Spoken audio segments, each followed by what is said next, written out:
ini, Kamala Harris sibuk melobi petinggi Partai Demokrat agar mendapatkan restu untuk bertarung di Pilpres Amerika Serikat. Dukungan ini penting meskipun kandidat sebelumnya Joe Biden sudah mengarahkan dukungan ke Harris pasca keputusan Biden mundur dari pencalonan. Sebenarnya gimana sih cara partai di AS menentukan nama yang maju di Pilpres? Di Amerika Serikat hanya ada dua partai politik, yakni Partai Demokrat dan Partai Republik. Sebelum bertarung memperebutkan kursi presiden, kedua partai harus melewati sejumlah tahapan internal. Proses internal setiap parpol diawali dengan pemilihan internal atau primary dan caucus. Pada tahap ini, masing-masing parpol memilih kandidat di tiap negara bagian. Pemilihan internal dan caucus di 2024 di Partai Demokrat dimenangkan oleh Joe Biden, sementara Donald Trump berhasil unggul di Partai Republik. Tapi, menang di pemilihan internal dan caucus belum cukup untuk menjadi capres. Masih ada tahap selanjutnya, yakni tahap konvensi nasional. Dalam konvensi nasional, tiap partai mengadakan lagi pemilihan calon presiden. Pemilihan dilakukan oleh para pemilik suara atau delegates. Pemilik suara ini adalah orang-orang yang mewakili distrik atau wilayah di AS. Jadi yang memilih calon bukan kader atau pendukung partai, melainkan perwakilan. Di konvensi Partai Demokrat atau DNC misalnya, ada 3.900 pemilik suara yang akan memberi suara.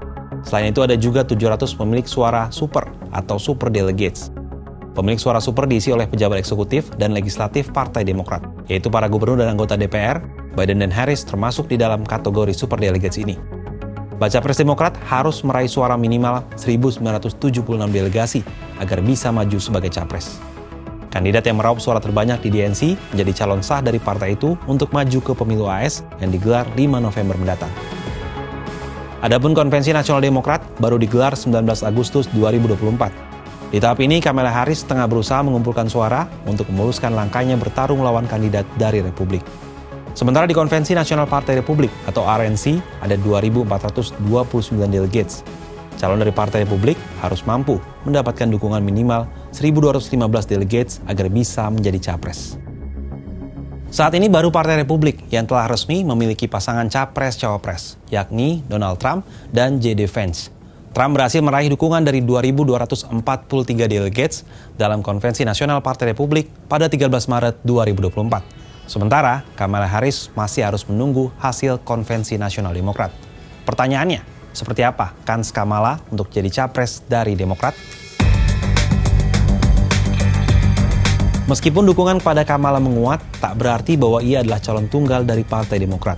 Tugas Kamala saat ini adalah meyakinkan 4.600 pemilik suara agar mereka memberinya tiket capres. Sejumlah nama diketahui juga muncul untuk menjadi pesaing Kamala. Sebut saja mantan ibu negara Michelle Obama dan gubernur California Gavin Newsom. Kalaupun terpilih, Kamala harus segera memilih pasangan cawapresnya dan mulai melakukan kampanye dengan waktu yang pendek sebelum pemilihan November mendatang. Masa menuju konvensi ini dinilai sulit bagi Demokrat karena mereka harus solid dalam memilih calon. Kalau menurut sahabat Kompas gimana? Mampu nggak Kamala menyaingi Donald Trump di Pilpres mendatang? Atau justru muncul calon lain yang lebih baik?